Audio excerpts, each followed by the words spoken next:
I'm Katie. I'm DJ. And I'm doing prompt number 2.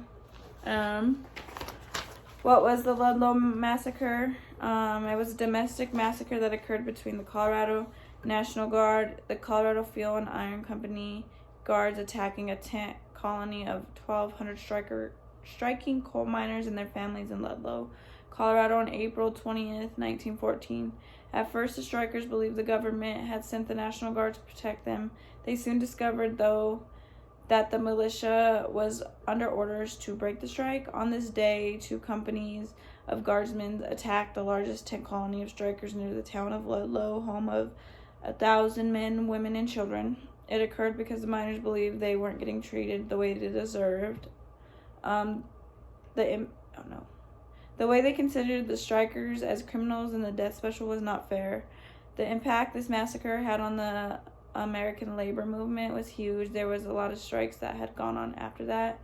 In these strikes, they fought for better wages, reasonable hours, and safer working conditions. In the film we watched, the similarities were the strikes that had went on and the colonies that were created away from the so-called government who was trying to control these miners. The reason Joe referred to himself as Red was because he was a communist who had a goal. And I believe that Karl Marx would think that the real criminals would be the detective agency.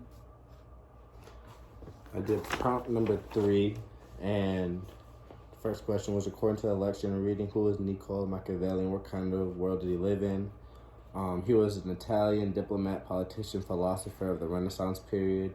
He had a fierce desire to rebuild the government with a stronger political and moral foundation similar to that of the Roman Republic. And then it was, what is a real politic?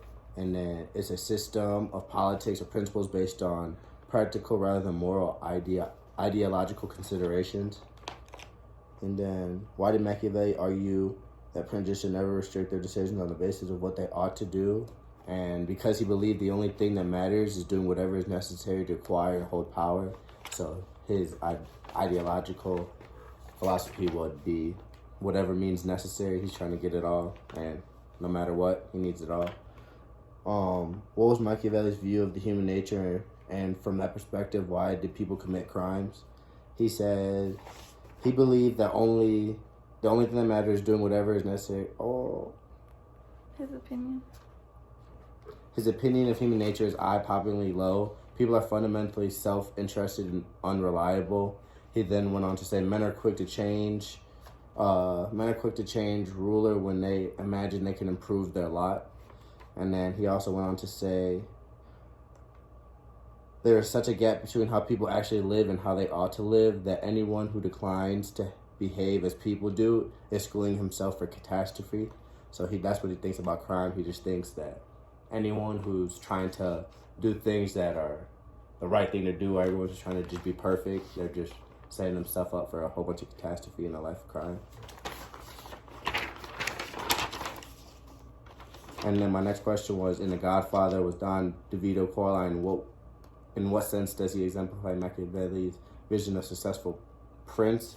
And then in the movie, he's an orphan Sicilian immigrant who builds a mafia enterprise by himself, and then by the end of the movie, he's just like a big mafia leader. Okay, and then for prompt number 4, it asks who is Thomas Hobbes and what did he say about the human nature and criminality?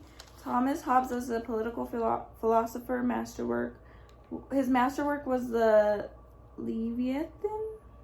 That was Leviathan. For example, it was how human beings can live together in peace and avoid the danger and fear of civil conflict.